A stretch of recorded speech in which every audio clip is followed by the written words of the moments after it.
데일리베스트 3부 뉴스를 시작하겠습니다.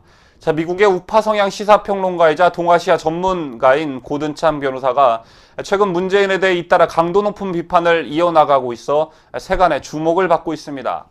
자, 우선 고든찬 변호사는 중국계 미국인 변호사로서 20년 동안 중국에 살며 여러 로펌의 고문으로 일한 바 있으며 뉴욕타임스, 아시안 월스트리트 저널, 헤럴드 트리뷴, 사우스 차이나 모닝 포스트 등 세계 각국의 유력지에 많은 글들을 싣고 있는 인물이기도 합니다.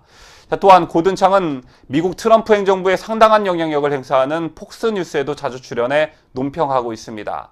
자, 이번 시간에는 최근 고든창 변호사가 한 발언을 집중 조명해 보겠습니다.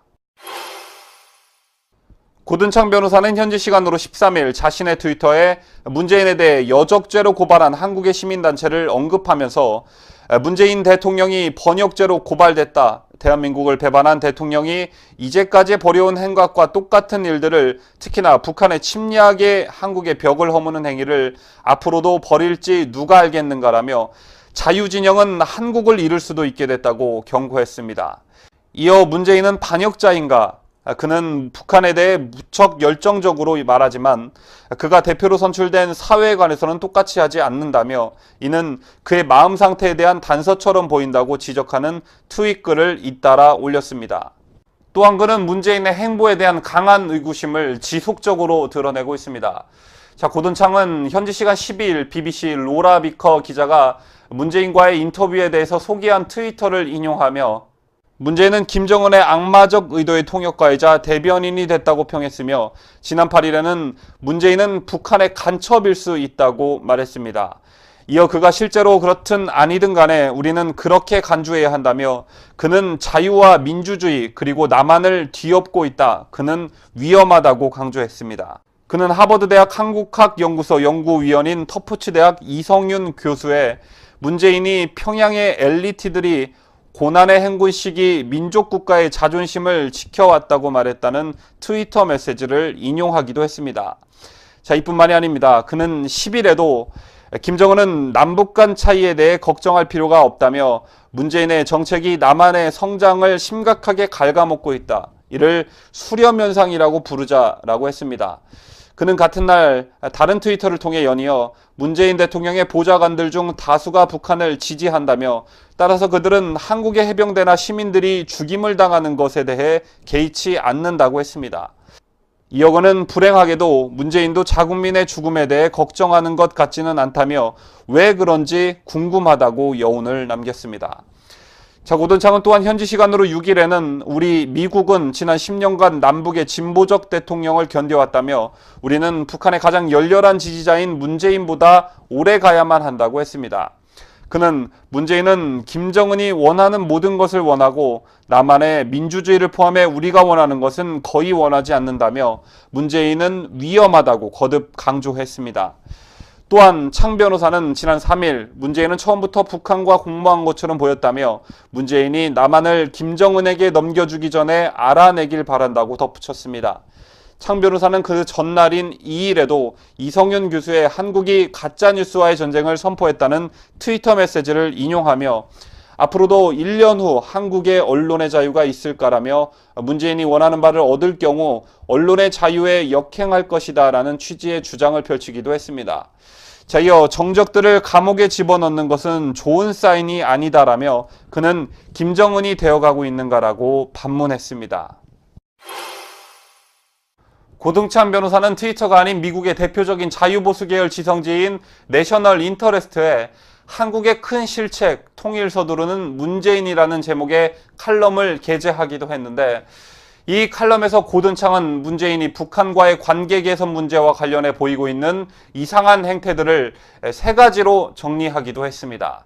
자, 고든창이 정리한 문재인이 북한과의 관계 개선 문제와 관련해 보이고 있는 이상한 행태들은 다음과 같습니다.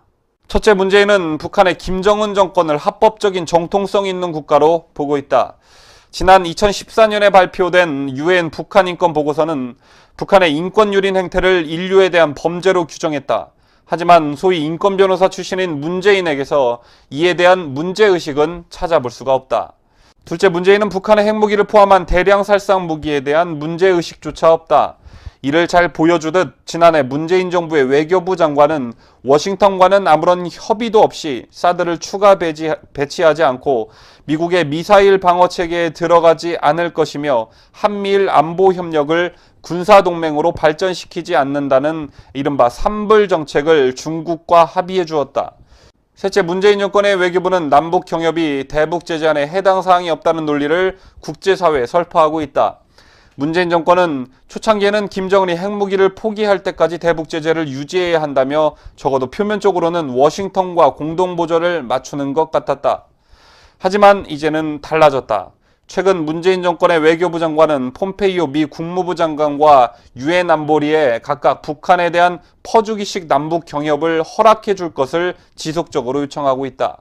고든창은 문재인의 이런 잘못된 사고체계가 대북 현금 퍼주기가 궁극적으로 김정은으로 하여금 핵을 포기하게 만들 것이라는 이미 폐기된 명제에 집착하고 있는 데 따른 것이라고 설명했습니다.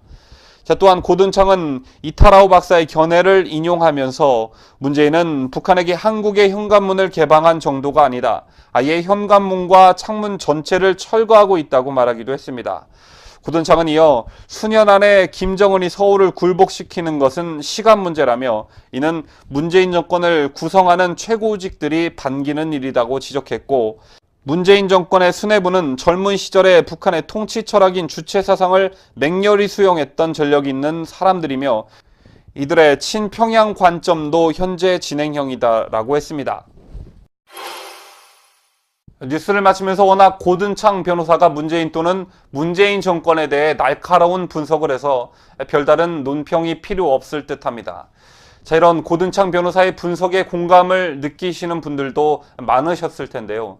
문제는 이 정도 저명한 인사가 이 정도의 파급력 있는 발언을 공개적으로 했다면 국내 기성 언론에서 이 내용을 다뤄 국민들이 균형 있는 판단을 할 수 있도록 언론의 역할을 다해줘야 할 텐데 이런 고든창 변호사의 발언을 심도 있게 다루고 있는 언론은 없는 듯합니다.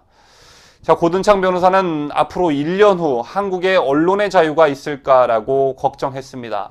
자, 이 같은 걱정이 괜한 걱정은 아닌 듯합니다.